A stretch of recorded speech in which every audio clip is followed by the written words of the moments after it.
주님을 사랑함으로 예배에 참석한 여러분, 오늘도 하나님의 은혜가 충만하기를 주의 이름으로 축원합니다. 저는 용서와 감동으로 새로운 삶을 살라, 이렇게 한번 설교를 주제를 삼아 설교할 건데 한번 따라해 보세요. 용서와 감동으로 새로운 삶을 사십시오. 유대인 종교 철학자 중에 마틴 부버라는 사람이 있습니다. 이 사람이 유명한 얘기를 했어요. 나는 책이 너무 좋다. 너무 좋다. 책을 읽는데 문을 닫아놓고 며칠씩 밖에 나가지 않고 책을 읽는 시간이 나한테는 행복하다, 이런 말을 했습니다. 그런 그가 책과 인간 둘 중에 하나를 선택하라면 나는 인간을 선택하겠다. 내가 며칠씩 방 안에 틀어박혀 문을 닫고 책을 읽는 것은 축복이지만 그것은 내가 다시 문을 열고 나가 누군가를 만날 수 있다는 희망이 있기 때문이다. 그러니까 지식을 쌓고 모든 것을 얻는 것은 사람을 만나고 사람 때문에 한다는 얘기지요. 그는 유대민족 중심적인 시오니즘 운동에도 적극적으로 헌신했던 사람이었는데 어느 날 자기 유대인들이 팔레스타인들 사람들을 마구 거칠게 대하는 것을 바라보고 이거는 아니다, 그러면서 그 운동에서 빠져나왔습니다. 그러니까 이스라엘 사람들이 마틴 부버를 공격하는 것입니다. 우리나라 상황으로 말씀드리면 제가 한국에서 태어나서 한국에서 공부를 하고 한국에서 목사가 되고 우리 교회를 30년 가깝게 섬겼는데 일본 사람들을 두둔하고 일본 사람들 편에서 평화와 공존을 위해서 일하면 여러분들이 좋아하는 분들도 있겠지만 싫어하는 분들도 계실 것입니다. 이렇게 그는 이스라엘 자국민들에게도 공격을 받았습니다.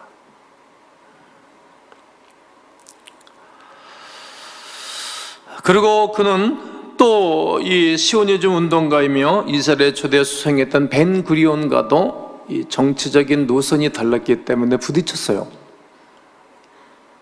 그러니까 이제 힘이 든 거죠. 사람이 편하고 이렇게 안락한 쪽을 누구든지 선택하기를 원하잖아요. 그런데 어려운 쪽, 힘든 길을 선택해서 가는 것입니다.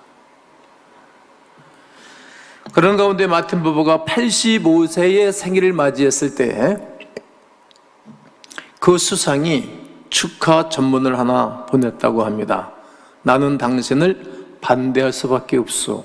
그러나 나는 당신을 존경하오. 정치적 노선이 다르니까 반대편에 있지만 그의 중심, 그의 사상을 존경한 것이죠.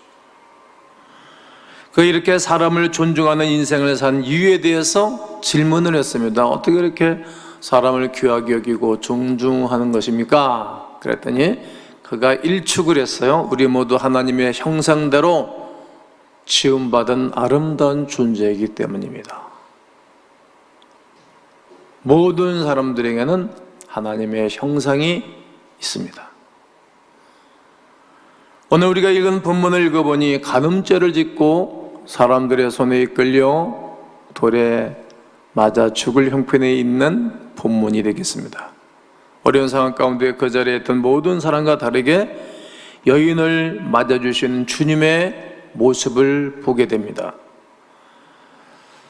거리에서 돌을 쥔 사람들에게 둘러싸인 그 여인을 얼마나 무섭고 힘이 들었겠습니까? 그것을 지나가던 사람들이 바라보고 여러 가지 생각을 했겠죠. 왜 저 사람은 뭐 때문에 저런 일이 벌어졌지? 아마 큰 중죄를 졌는가 봐, 이렇게 말했겠죠. 또 모든 사람들의 관심사요 까십거리였을 것입니다. 그러나 예수님은 그녀가 무슨 죄를 진 거에 대해서 상관하지 않습니다. 그러니까 여전히 그 여인이 소중하고 귀한 존재로 바라보는 것입니다. 최고의 피조물이라는 사실에 주목해 주셨습니다. 이 여인을 통해서 우리에게 주어지는 교훈이 반드시 있습니다. 또 그 여인을 어떻게 대하는가도 살펴봐야 될 것이고, 그 여인을 향하여 모세 율법을 들어서 돌로 쳐 죽여야 된다고 말하는 유대인들의 사상, 또 유대인들을 보면서 우리는 어떤 가사, 어떤 사람들인가, 어떤 사상이 있는가도 살펴보고 싶습니다. 오늘 본문을 통해서 우리에게 주어지는 교훈은 인간 모두가 죄인이라는 것을 깨닫게 됩니다. 오늘 7절에서 그들이 묻기를 맞이 아니하는지라 이에 일어나 이르시되, 이 말은 무슨 말인가 하면, 이제 오늘 본문에서 이제 유대인들이 이 사람 공격하는 거 아닌가 해서 뺑 둘러쳐서 죽이겠다는 거죠. 죄를 지적하는 거죠. 그런 가운데 이제 더 이상은 얘기하지 않은 가운데 주님이 말씀하시는 거예요. 뭐라고요? 야, 너희 중에 죄 없는 자가 돌로 쳐봐. 즉 인간은 죄에서 자유로운 인간은 하나도 없을 것입니다. 2000년 전이나 현재나 여러분이나 저나 죄에서 자유로울 사람이 누가 있겠습니까? 모든 사람이 죄를 범하였으며 하나님의 영광이 이르지 못하노라 말씀하시던 말입니다. 오늘 본문에 등장하는 사람들은 율법을 따라서 저 여자를 돌로 쳐 죽이겠다고 주장하는 것입니다. 그때 예수님께서 대답을 하시는 것입니다. 아무런 대답을 하지 않습니다. 다시 몸을 굽혀 손가락으로 바닥에 무언가를 쓰기 시작하시는 것입니다. 짧은 시간이었지만 정감이 넘치고, 짧은 시간이지만 침묵이 흐르는 시간이었습니다. 만약 예수님께서 돌로 치라 말씀하시면 예수님은 모세의 율법을 부인하게 될 것이고, 치지 말라 하면 부인하게 될 것이고, 치라 그러면 그동안에 사랑에 대해서 가르치셨던 예수님의 교육이 무산되는 것입니다. 이런 긴장된 순간 예수님께서는 땅을, 허리를 굽혀 땅을 바라보고 뭔가를 쓰기 시작했습니다. 성경은 답하지를 않습니다. 무슨 내용인지 모르겠습니다. 저도 모르겠습니다. 많은 학자들의 주장이 여러 가지가 있는데 저는 이쪽을 선택합니다. 그 리더급에 있는 사람이 제목서부터 쓰지 않았을까? 왜냐하면 어른으로 시작해서 젊은이까지 다 일어나서 빠져나갔으니까. 우리 교회로 말하면 김동기 목사의 죄부터 주님이 쓰셨을 것 같아요. 이사야서 보면 마지막 때 심판할 때 제사장부터 심판하는 거잖아요. 그리고 왕 심판하는 거잖아요. 이 나라로 말하면 대통령서부터 심판하는 거예요. 우리 교회로 말하면 김동기 목사서부터 심판하는 거예요. 제일 먼저. 그리고 장로님도 심판하는 거예요. 아마 대제사장도 있었는지 없었는지 모르겠지만 그 사람 제목서부터 썼을 거예요. 오늘 대표기도를 잘해준 집사님의 제목을 쓰기 시작하시면 어떡할까? 가늠한 여인만 간음죄를 저지른 것이 아니라 그중 누군가는 들키지 않는 살인죄, 들키지 않고 지나간 간음죄, 들키지 않은 도둑질을 했을 것입니다. 그런데 예수님이 어찌 알으셨는지 꼼꼼하게 하나하나 써나가기 시작하는 것입니다. 그랬더니 어른서부터, 리더급에 있는 사람서부터 하나둘 그 자리를 떠나서 나중에는 아무도 없이 이 여인과 예수님 단 두 사람만 남게 됩니다. 오늘 8장 7절로 9절에 보면 그들이 묻기를 맞이 아니하는지라 이에 일어나 이르시되 너희 중에 죄 없는 자가 돌로 쳐라. 다시 몸을 굽혀 손가락으로 쓰시니 그들이 이 말을 듣고 양심의 가책을 느껴. 그래도 이 사람들은 양심이 있는 사람들이었어요. 그래도 소망이 있는 거죠. 양심에 찔림이 있으니까. 여러분이 이런 자리에 있었으면 여러분은 어떤 반응을 일으킬 것입니까? 아마 예수님 시대의 사람들과 달리 시침이 뚝 떼고 이 여인을 돌로 쳐서 죽이진 않았을까? 여러분은 어떻게 했다고 생각하세요? 어떻게 할 거라고 생각하세요? 오늘 주매들어 예배드린 여러분들은 아마 어떻게 할 거라고 생각하세요? 어떻게 하실 거예요? 왜 사람들은 자기 자신의 죄는 묵과하고 왜 다른 사람들의 죄만 공격하고 들춰내려고 하는지 모릅니다. 그것은 우리의 타락한 성품 안에 자리 잡고 있는 두 가지의 본능일 것이라고 생각합니다. 한 가지는 공격 본능, 사람을 공격하고, 하나는 방어 본능이 우리에게 있어서 그럽니다. 왜 그럴까요? 타락한 인간의 본성이라고 생각합니다. 이 본능을 사용하여 남의 죄는 확대시키고 자기의 죄는 계속 축소시키는 것입니다. 결과적으로 자기의 죄는 별것이 아니고 다른 사람들의 죄는 크다는 것이죠. 대서특필하고 세상에 자꾸만 공포를 하는 것입니다. 자기 자신은 의로워 보이고 타인은 형편하고 수준 없는 사람으로 매도하려고 하는 본질적으로 악한 자의 모습입니다. 성경이 말하는 바 바로 그것이 죄요, 우리의 죄라고 말씀하시고 모든 사람들의 죄라고 말씀하시는 것입니다. 그러기에 그 누구도 정죄할 수 없습니다. 누가 누구를 정죄할 수 있겠습니까? 판사가 정죄할 수 있어요? 그 사람들은 더 크게 죄를 짓대. 검사가 계속 검치를 하는데 그 사람들의 죄는 커요. 대가성, 몸을 요구하기도 하고. 어떻게 그렇게 지저분할까 모르겠어요. 돈을 요구하기도 하고. 요즘은 차명계산, 주식도 엄청나게, 지난번 어느 검사는 주식을 엄청나게 받아갔잖아요. 그러므로 누가 누구를 정죄할 수 없다. 한번 따라해 보실까요? 그 누구도 사람을 정죄할 수 없습니다.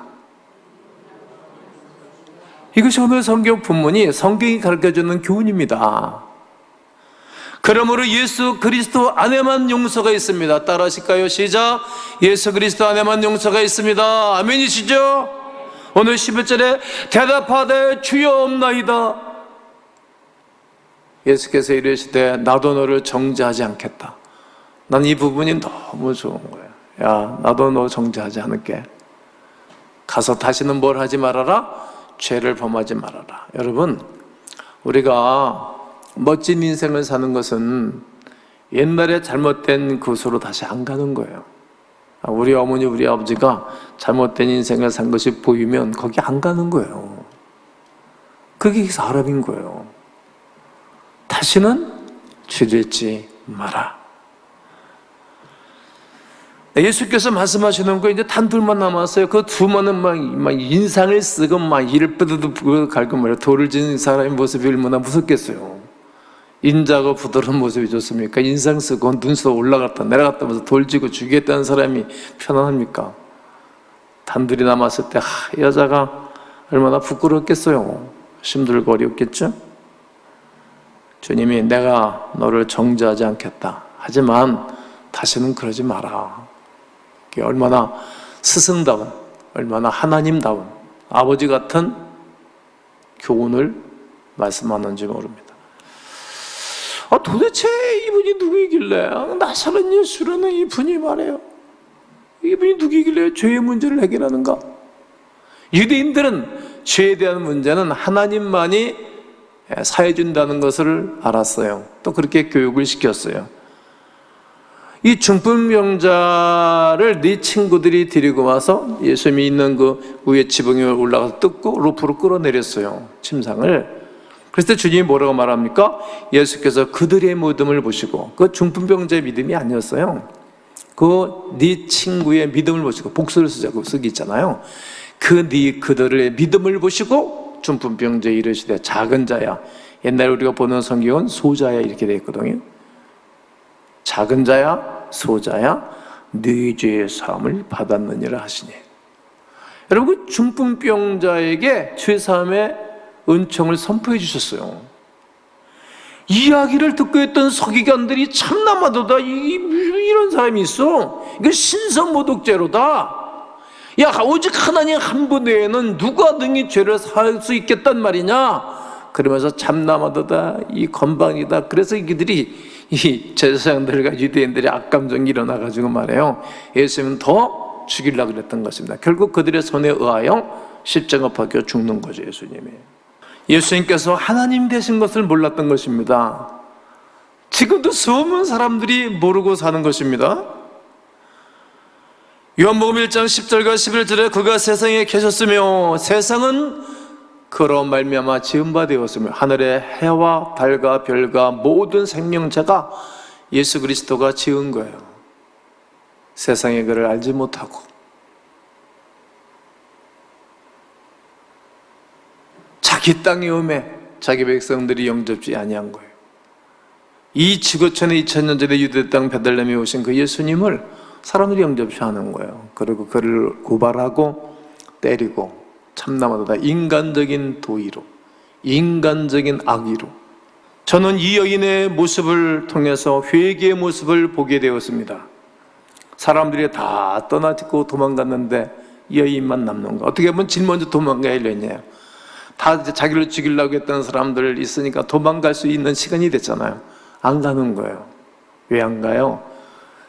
자기의 부끄러움과 허물을 회개의 자리가 된 것입니다.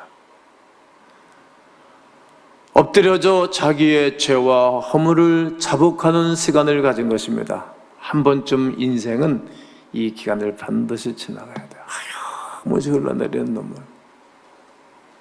사람이 말해요. 많이 웃는 것보다는 많이 우는 사람이 성숙해지거든요. 네. 말할 때 침 튀면서 얘기하면 요즘 싫어하잖아요. 그런데 눈에서 눈물을 흘리면 사람들이 다 좋아하잖아요. 장윤정 씨, 트러신 요즘 그거 하는 거 보니까 장윤정 씨 또 그 누굽니까?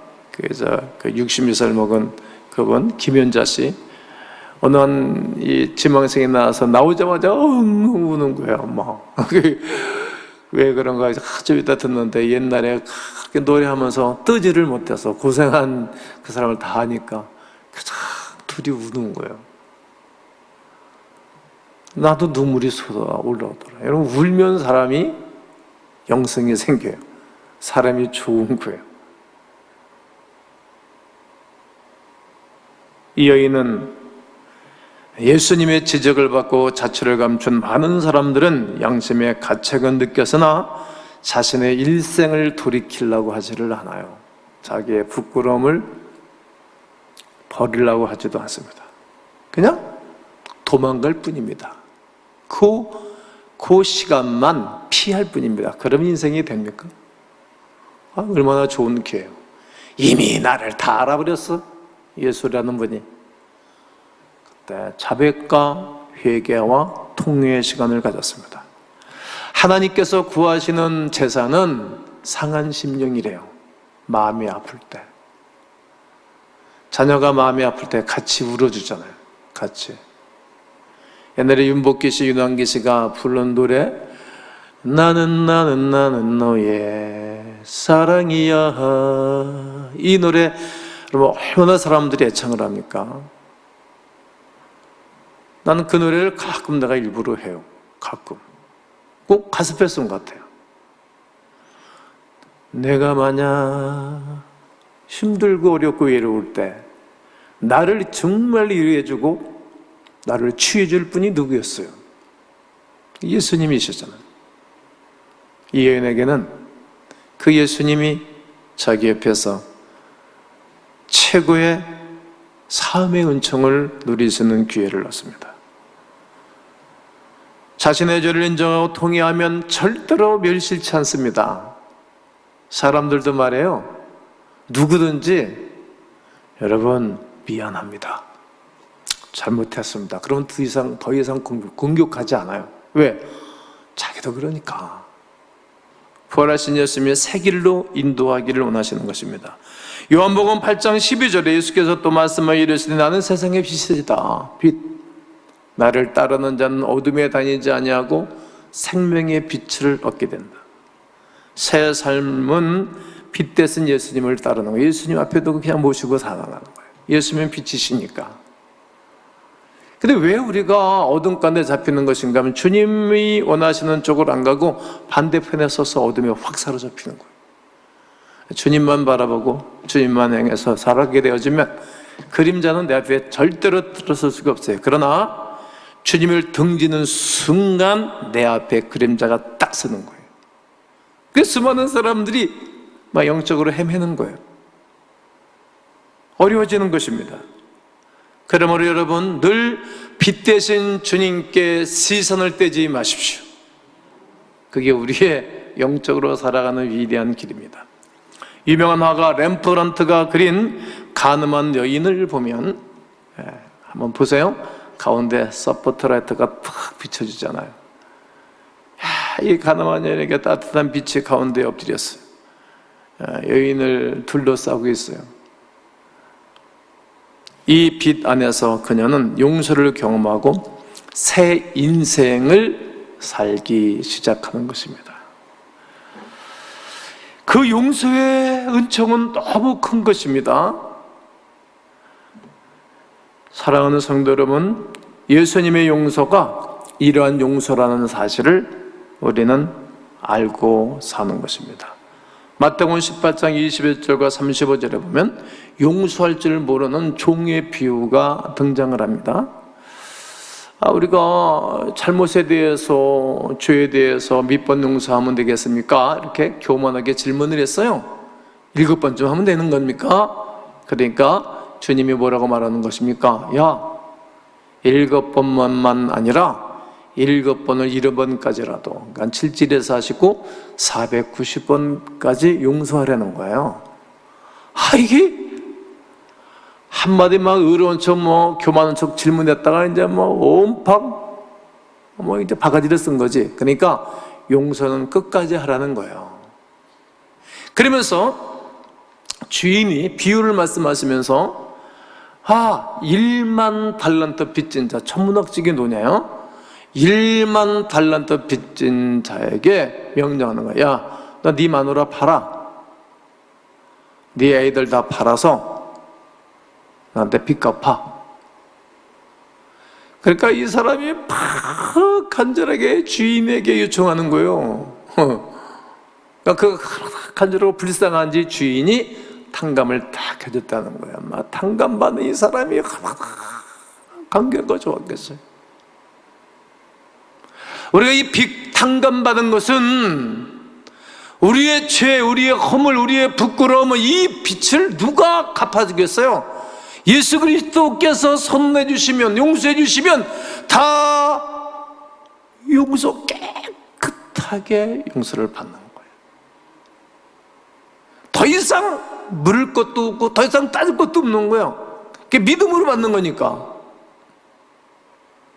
근데 이 탕감을 받은 사람이 감격해서 이제 대창을 나오는데 자기의 동무 하나가 100다네리온, 100하고 1만하고는 엄청나게 차이 나잖아요. 100대 1입니다.